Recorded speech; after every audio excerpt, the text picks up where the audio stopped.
신다, 바꾼다라는 뜻인데, 제도적인 어떤 바꿈도 필요하지만 중요한 것은 사람입니다.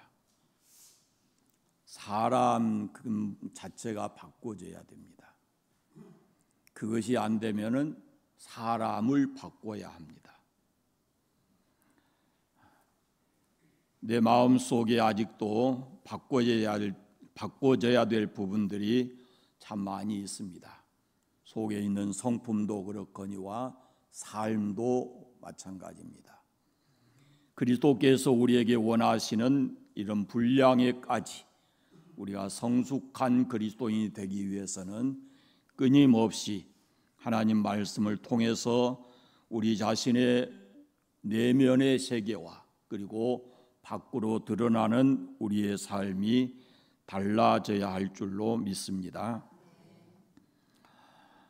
요즘에 그 텔레비전에 보면은 오은영 박사라는 분이 참 많이 나옵니다.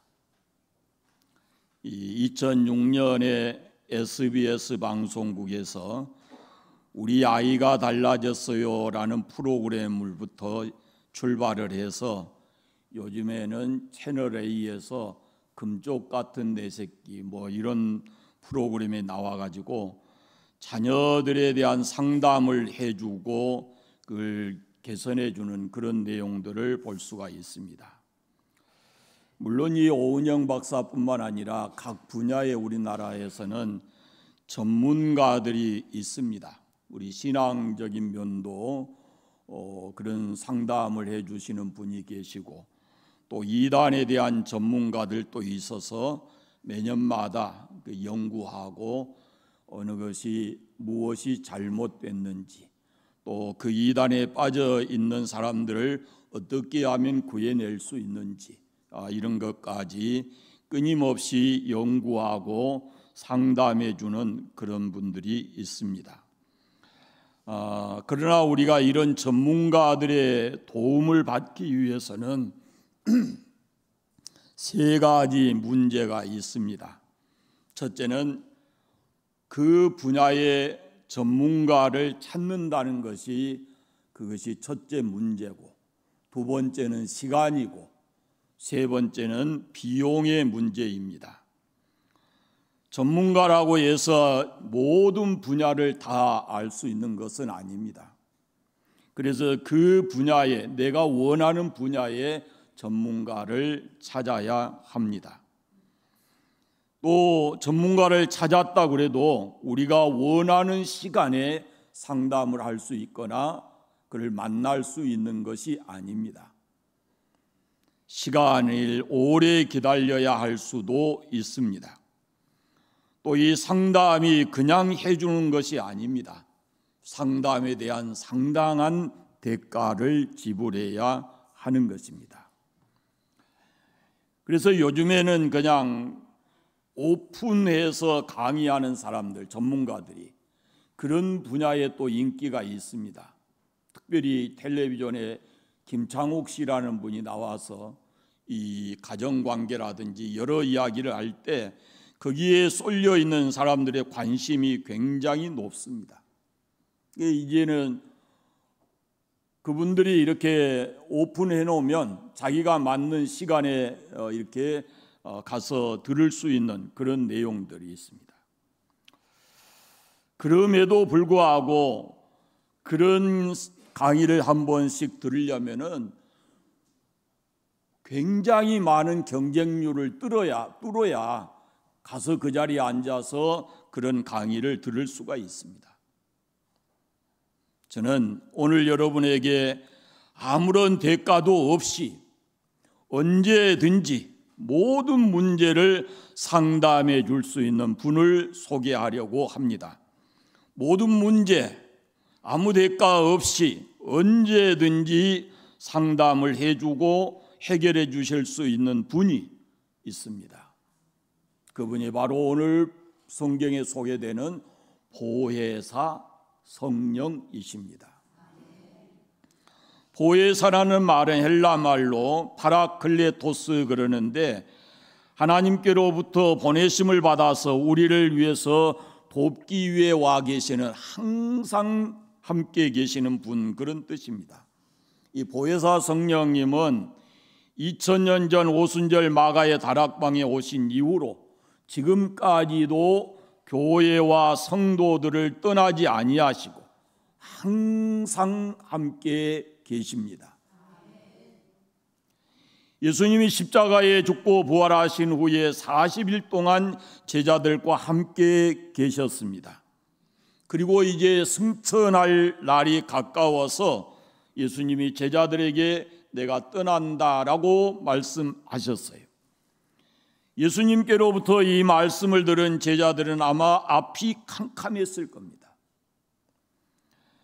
그들은 예수님께서 이스라엘을 회복하시고 예언자들이 예언하는 그 왕국을 세우실 분인 줄 알고 부모 형제를 떠나서 모든 것을 다 버리고 3년 동안 예수님의 제자로서 삶을 살았는데 갑자기 그 예수님께서 떠나신다고 하니까 마음에 근심과 고민이 생겼을 겁니다. 그때 예수님께서 그 제자들을 향해서 말씀하십니다. 내가 아버지께 구하겠으니 그가 다른 보혜사를 너희에게 주사 영원토록 너희와 함께 있게 하리니 라고 말씀합니다. 그리고 이어 말씀하시기를 내가 너희를 고아와 같이 버려두지 아니하고 너희에게로 오리라 라고 말씀하십니다.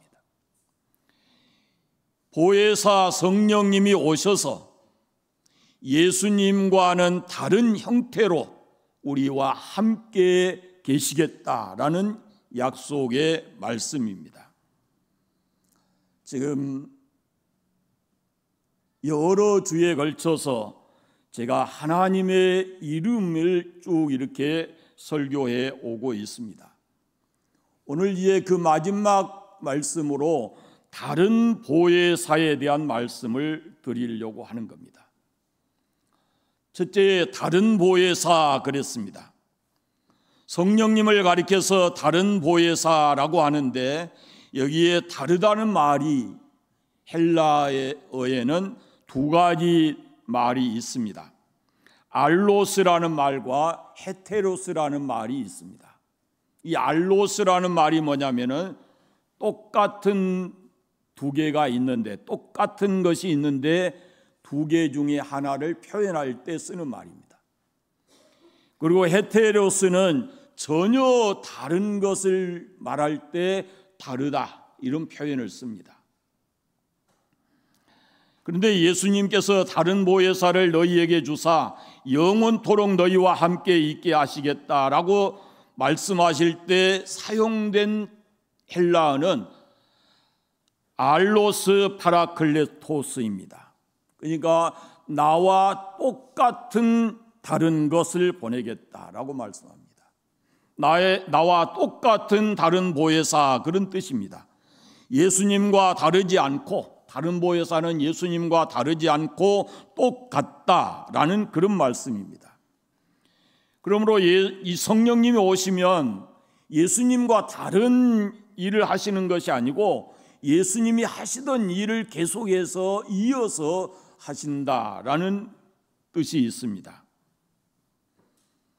더듬어 생각해 보십시오. 사실 예수님 나심을 임마누엘이라 하죠. 하나님이 우리와 함께 하신다. 그런데 그것은 신약 성경에 와서 마태복음에서 하는 말씀입니다. 물론 구약 성경에 예언돼 있었던 말씀이죠. 그런데 구약 성경을 보면은 태초에 하나님이 천지를 창조하시니라 이렇게 말씀하시고 그 하나님에 대해서 부분 하나님이 자신을 계시하십니다. 여호와 이레 준비하신 하나님, 여호와 라파 고치시는 하나님, 여호와 니시 승리하신 하나님, 여호와 샴마 거기 그곳에 계신 하나님. 그런데 이 구약에 부분적으로 말씀하신 그 하나님께서 이제는 육신의 모습을 가지고 이 땅에 우리와 함께 계시기 위해서 오신 분이 바로 예수 그리스도이십니다. 예수님이 오셔서 준비하시고 치료하시고 승리하시고 고난당할 때 우리와 함께 거기 계시는 바로 그 하나님이 예수님 안에 온전히 계셨다라는 겁니다. 잘 들으세요. 제가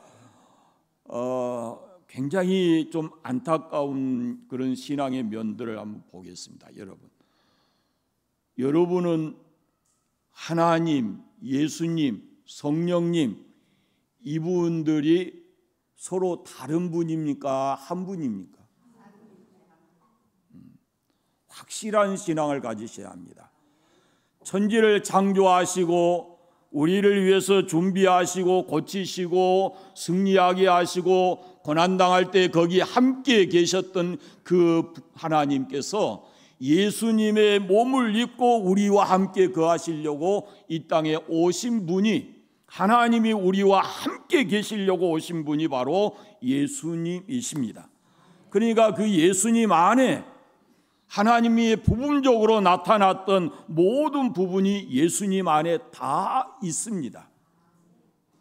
준비해 주시고 치료하시고 승리하게 하시고 우리가 고난당할 때 외면하지 않고 그곳에 함께 계신 그 하나님, 그분이 바로 예수님 안에 계셨습니다. 그러니까 예수님은 또 다른 하나님 모습으로 우리에게 오신 겁니다. 안 보이시던 하나님이 우리가 볼 수 있도록 이 땅에 오신 분이 바로 예수님이십니다. 그런데 그 예수님이 이제는 승천하시면서 제자들 곁을 떠나시고 다른 보혜사, 예수님과 똑같은 다른 보혜사를 이 땅에 보내시겠다라고 말씀을 합니다. 그러니까 이 다른 보혜사인 성령님이 뭐냐면은 바로 이제 떠나가신 예수님과 똑같은 하나님이시다라는 말씀입니다. 믿으시기를 바랍니다. 그래서 우리가 삼위일체 하나님 이런 표현을 하는 겁니다. 여러분, 복음이라는 것은 어떤 종교적 형식이나 의식이 아닙니다. 예수님께서 승천하신 예수님께서 다른 보혜사 성령으로 이 땅에 오셔서 그의 몸된 교회 안에 구원의 역사를 계속해서 이루어 가시는 그것이 바로 복음입니다. 때문에 우리가 신앙의 문제든지 삶의 문제든지 어떤 것으로든지 불안하고 두렵고 염려가 생기고 근심이 생기고 절망하고 좌절할 때 모든 질병과 고통과 괴로움을 가지고 이 주님 앞에 나오면 보혜사 성령님께서 우리의 모든 삶의 문제를 해결해 주시고 치료해 주시고 회복시켜 주시고 승리하게 하실 줄로 믿습니다. 성령님은 우리의 고난의 현장에 함께 계십니다. 내가 고난받는 그곳에 함께 계시는 분입니다. 다른 보혜사, 그 말은 성령님을 가리키는 말이잖아요. 바로 그분이 하나님이십니다. 둘째, 성령이 하시는 일입니다. 성령께서는 진리를 깨닫게 하시고 기억나게 해 주십니다. 요한복음 14장 26절 말씀을 보시면 보혜사 곧 아버지께서 내 이름으로 보내실 성령, 그가 너희에게 모든 것을 가르치시고 내가 너희에게 말한 것을 생각나게 하리라 이랬습니다. 여기 모든 것을 가르치고 라고 되어 있는데 이전 성경에는 깨닫게 하시고 그렇게 되어 있습니다. 내가 너희에게 가르친 그 말한 모든 것을 깨닫게 하시고 그런 뜻입니다. 저는 개인적으로 가르친다는 표현보다 깨닫는다는 말이 더 와닿습니다. 여러분, 복음은 진리입니다. 복음은 계시의 말씀입니다. 그러므로 이것은 세상의 지식을 가지고 깨달아 알 수가 없습니다. 하늘에 속한 진리, 이 복음이라는 것은 성령께서 깨닫게 해 주셔야 알 수 있는 것입니다. 그래서 십자가의 도가 어떤 사람에게는 어리석게 보이는 것이고, 십자가의 도가 어떤 사람에게는 거치는 돌이 되는 것입니다. 그러나 그리스도를 믿는 우리에게는 성령님이 이미 십자가의 도를 깨닫게 해주셨기 때문에 십자가가 능력인 줄로 믿습니다. 예수님께서 가이사라 빌립보 지방에 가셨을 때 너희는 나를 누구라 하느냐라고 물으셨을 때 베드로가 주는 그리스도시요 살아계신 하나님의 아들입니다라고 고백했습니다. 그때 베드로의 말을 들으시고 예수님께서 바요나 시몬아 내가 복이 있도다. 이를 내게 알게 한 이는 혈육이 아니요 하늘에 계신 내 아버지시니라 라고 말씀하셨습니다. 세상 지식이 아닙니다. 베드로가 예수님이 하나님의 아들이시고 우리의 구원자이심을 고백하게 된 것은 하늘에 계신 하나님 곧 성령을 통해서 그것을 깨닫고 고백하게 된 것입니다. 보혜사 성령님은 지금도 진리이신 복음 예수 그리스도를 깨닫게 하시고 그 진리의 말씀, 예수님이 해주신 말씀들이 기억나게 해주시는 분이 성령이십니다. 우리가 성경을 읽고 또 설교를 통해 말씀을 들어도 우리의 기억에는 한계가 있습니다. 잊어버립니다. 잘 잊어버리는 것도 은사입니다.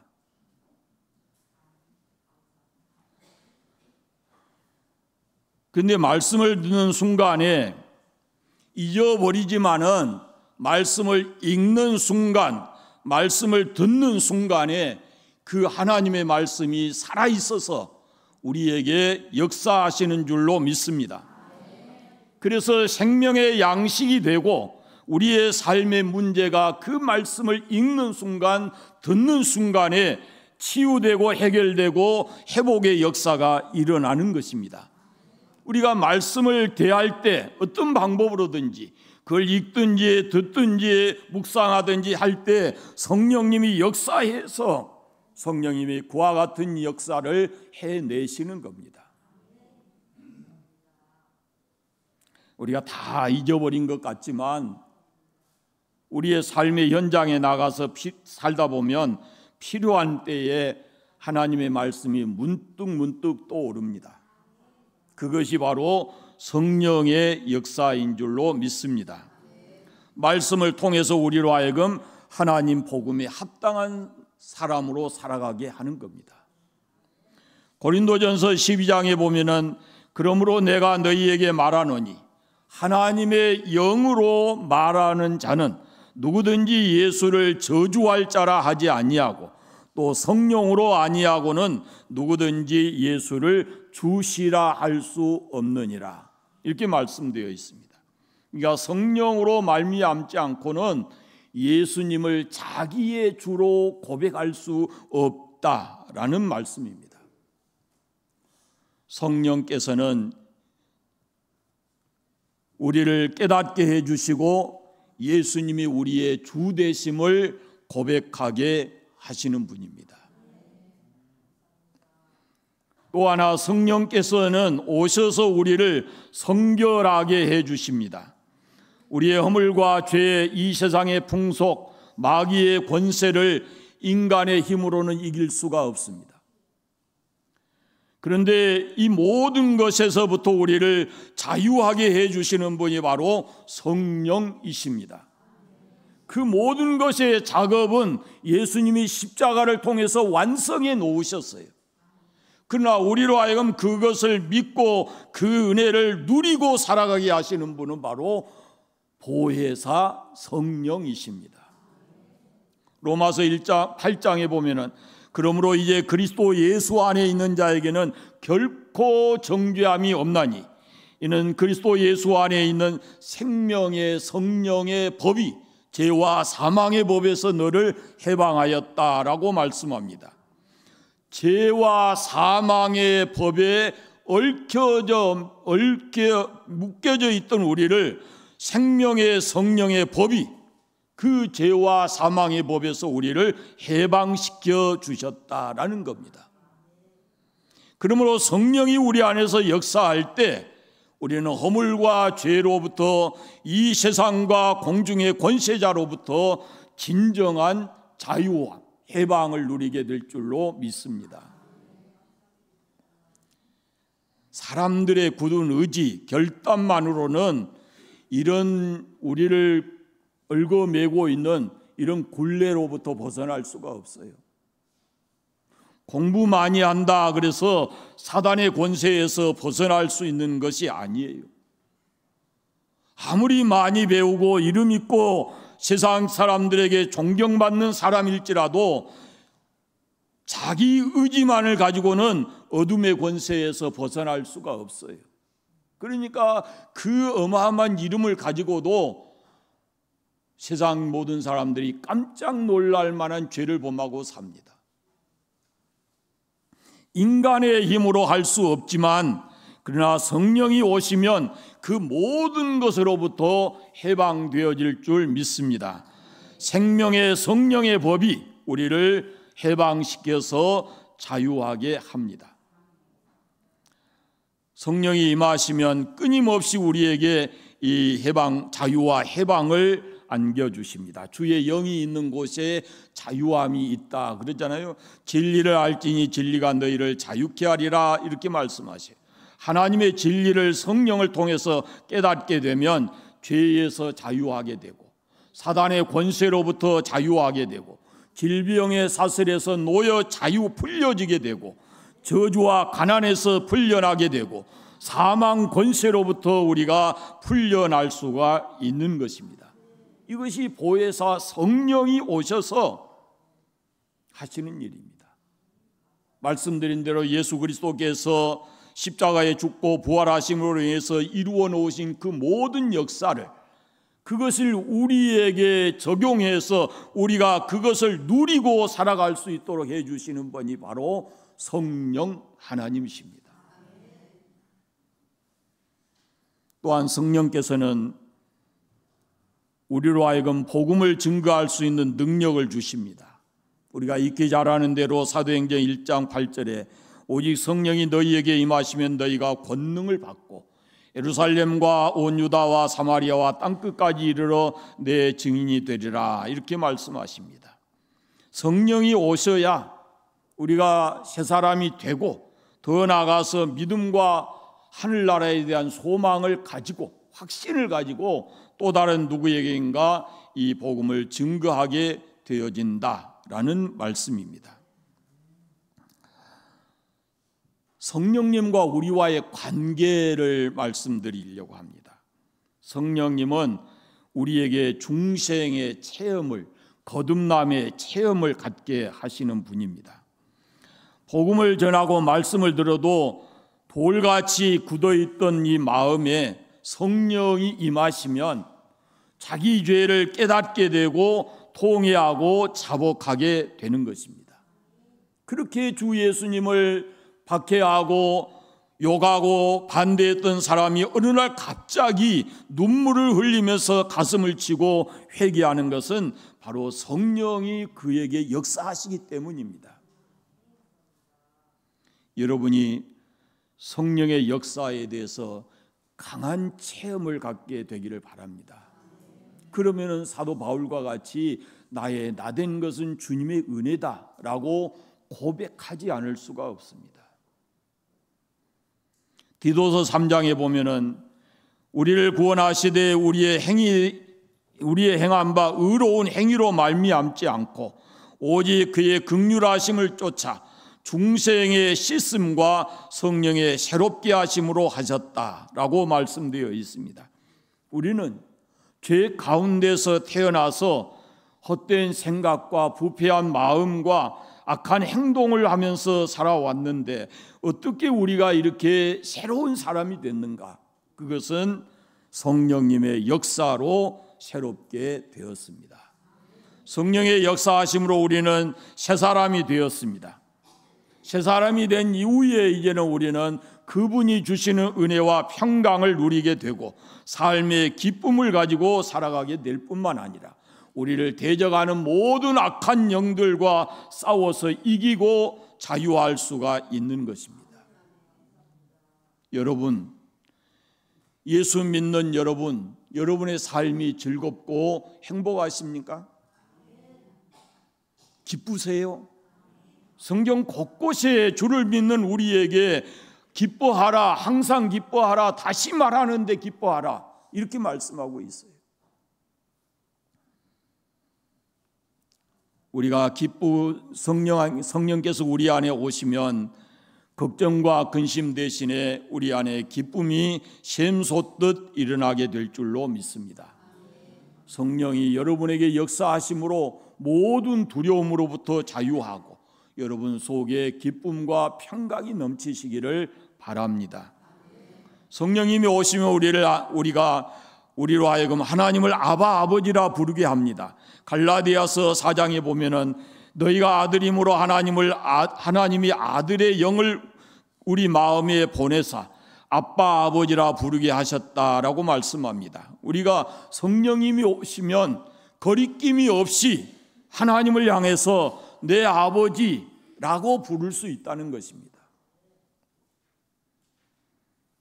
다른 보혜사 성령님 이분이 어디 계시는가? 어디든지 계십니다. 이 교회에 계십니다. 우리와 함께 우리의 삶의 현장에도 계십니다.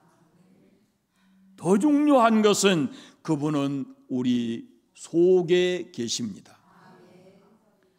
고린도전서 3장에 보면은 너희가 하나님의 성전인 것과 하나님의 성령이 너희 안에 거하시는 것을 알지 못하느냐라고 말씀합니다. 성령은 오셔서 우리 마음에 거처를 두고 계십니다. 우리 안에 성령님이 거하시기 때문에 우리가 자연히 그 영을 통해서 하나님을 아버지라고 부를 수가 있고 성령이 우리 안에 계시기 때문에 우리가 하나님의 자녀로서의 삶을 살아갈 수 있는 지혜와 힘을 우리에게 주시는 것입니다. 성령님은 오셔서 여러 가지 은사를 우리에게 주십니다. 고린도전서 12장에 보면은 성령의 9가지 열매가 있습니다. 우리 각각에게 주신 은사가 다 다르지만은 그 은사를 주신 목적은 하나님의 교회를 각 분야에서 잘 섬기기 위해서 주시는 것입니다. 그래서 우리가 신앙생활할 때 성령께서 나에게 주신 은사를 깨닫고 자신에게 주신 은사대로 잘 교회를 섬기면서 살아가야 합니다. 마지막으로 성령님은 우리에게 오셔서 열매 맺게 하십니다. 갈라디아서 5장에 보면은 오직 성령의 열매는 하고 9가지 열매를 쭉 기록하고 있습니다. 예수님은 우리의 삶에 열매 맺지 않으면 안 된다라고 말씀합니다. 열매 없는 가지는 찍어서 버리겠다라고 말씀하십니다. 그런데 하루아침에 열매가 맺혀지는 것이 아닙니다.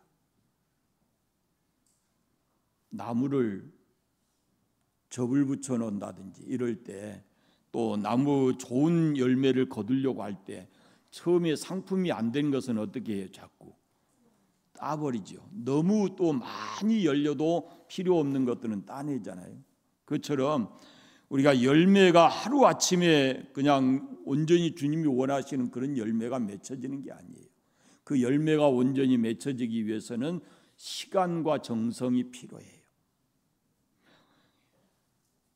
시간이 걸리지만 예수님을 믿으면 반드시 우리 안에 계시는 그 성령님을 통해서 우리가 성령의 열매를 맺게 될 줄로 믿습니다. 결론은 보혜사 성령님, 다른 보혜사 성령님이 우리 안에 거하시면서 왜 우리 안에 오셨을까? 뭐 하려고 그분이 오셔서 우리 안에 거하실까? 그 말이에요. 뭐 하시겠어요? 한마디로 말하면 우리를 도우시려고 오신 거예요. 우리를 위해서 준비해 주시고 고쳐 주시고 죄악 세상에서 이기게 하시고, 그리고 우리의 삶의 현장이 아무리 힘들고 어려워도 다시 일어설 수 있도록 우리에게 힘과 지혜를 주시기 위해서 그분이 오셔서 우리 안에 거하십니다. 성령님은 내 안에 거하십니다. 그러면은 우리가 해야 될 게 뭐가 있느냐면은 성령께서 내 안에서 역사해 주시기를 구해야 됩니다. 하나님, 성령 하나님, 이럴 때 제가 어떻게 해야 됩니까? 지혜 주시고 역사해 주십시오 라고 구해야 됩니다. 여기 가장 능력 많으신 분이 내 안에 나를 도우시려고 와 계시는데 우리가 다른 데서 도움을 찾으면 안 돼요.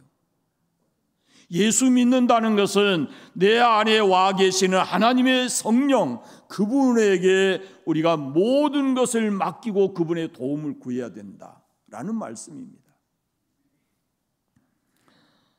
성령께서 감동하시고 깨닫게 하시고 기억나게 하실 때 여러분 순종하시기를 바랍니다. 그래야 그분이 우리를 인도하시고 우리를 온전히 다스려 주십니다. 내 삶 속에 각 분야에 그분이 역사하시면 우리가 원하는 각 분야마다 놀라운 역사가 일어나게 될 것입니다. 가장 완벽한 분, 전문가이신 성령이 내 안에 와 계십니다. 나를 도우시려고. 그분을 의지하시고 삶의 문제가 생겼을 때 그분을 통하여 잘 해결해 내시고 여러분이 그리스도 안에서 기쁘고 행복한 삶을 살아가시기를 바랍니다.